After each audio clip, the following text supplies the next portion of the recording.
Hello, welcome to Oxford Heirlooms. In this particular video, I am preparing pattern pieces and transferring pattern markings. Now let me show you what I have to begin with. I've got my guide for the top and sides of the teacup and the back of the teacup. My plan right now is to make the top and sides and the back completely out of lace and beading. So I won't have any fabric on the teacup. So let me put those pattern pieces off to the side.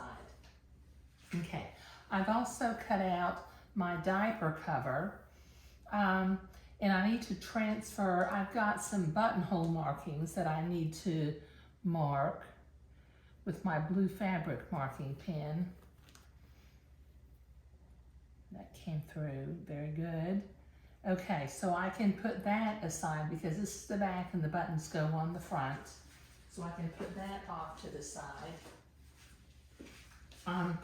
For the back of the day gown, I'm using the pattern piece from view 4, and I'm using the pattern piece as is, so I went ahead and cut out the pattern piece. But I have 2 lines that I need to mark where the fabric has to be folded to make a facing for the buttons in the back of the gown. So let me make sure that transferred through. Yes, it did. Let me do that up here at the top also.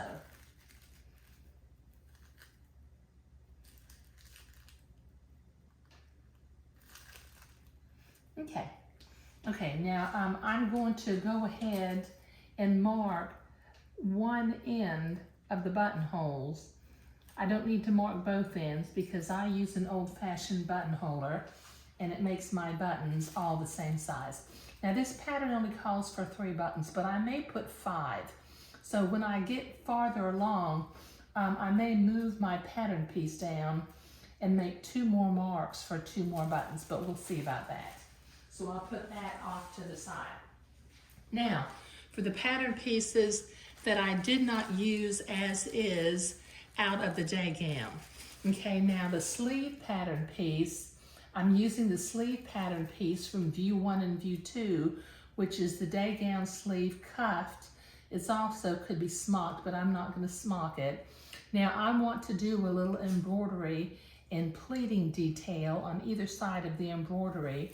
So I have created a new pattern piece for myself that I drew out on my 1-inch grid. I've got a little bit of hand embroidery that I will have to trace, and then I've got lines for 4 tucks on either side. So rather than gathering the sleeve at the bottom, I will be creating a series of small tucks. Now this does have a front and a back, so I will have to be careful to create mirror image sleeves. Now in a little bit, I'm going to trace my tuck fold lines on either side and my hand embroidery thing, but I'm not going to do that right now. So let me put that off to the side. The other pattern piece that came with the pattern was the front piece, but what I did, the front piece only had half of the pattern piece. So I went ahead and drew out my entire front piece with a center front because I need to do some embroidery in the front and create some tucks and do a little bit of more embroidery on either side. And then I will lay this on top of my block of fabric and I will cut my pattern piece out later. Now the pattern came with a tuck guide, but I don't want to use this tuck guide exactly because it's not the design that I'm looking for in this particular day gown. So I have created a tuck guide. There's the top, that's where the neck hole will be, with a little bit of hand embroidery on the center, 4 tucks on either side, and a little hand embroidery beyond that. Now I've drawn diagonal lines because my tucks will not all be even. They'll kind of be staggered. going up along the sides. Okay, now I will be using the little sleeve cuff piece from out of the pattern. It has one length for a long sleeve and one length for a short sleeve, and since I'm making the longer 3/4 sleeve, I will use that. So let me put these pattern pieces off to the side.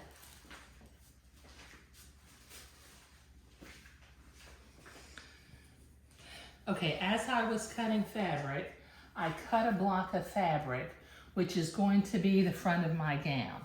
I probably have a little bit more than what I need, but in a little bit, I'm going to put my tuck guide underneath the fabric, and I'm going to trace off my hand embroidery, my 4 tuck fold lines on both sides and in the center, you know, kind of going along these diagonal lines.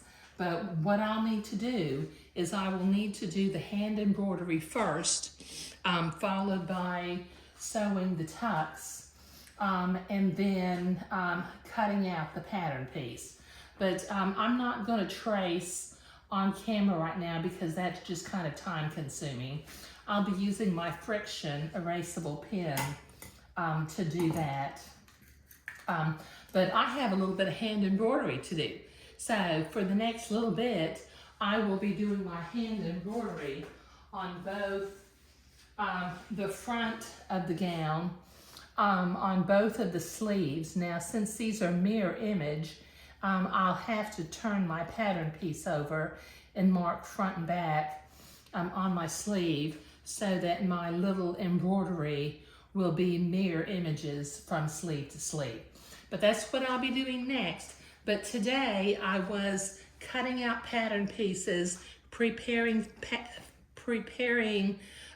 fabric, and then next I'll be tracing my hand embroidery and doing that. But thank you. Okay, I said I wasn't going to trace, but I started tracing a little bit, and then I remembered that I wanted to mention I will be embroidering with 2 strands of light blue floss, and the color that I'm using is number 775 light blue. It's a DMC floss. Okay, all right, so I have some more tracing I need to do. I've gotten the tucks traced up on the top. I need to make a mark right here at the top, which is the top of my guide. Okay, all right, so I've got my tucks marked and I've got my embroidery traced. Now I need to be doing this on the sleeve and making some mirror image sleeves. But thank you. And one more thing, I'm going to insert 2 slides at the end of the video. One slide will be my tuck guide, and the other slide will be my cuffed day gown sleeve guide. If you want to get this embroidery and tuck design for both the front bodice and the sleeve, you can email me at oxfordheirlooms@gmail.com and just ask, this is project number 16, ask for the guides, the tuck guide and the day gown sleeve guide for project number 16. Thank you.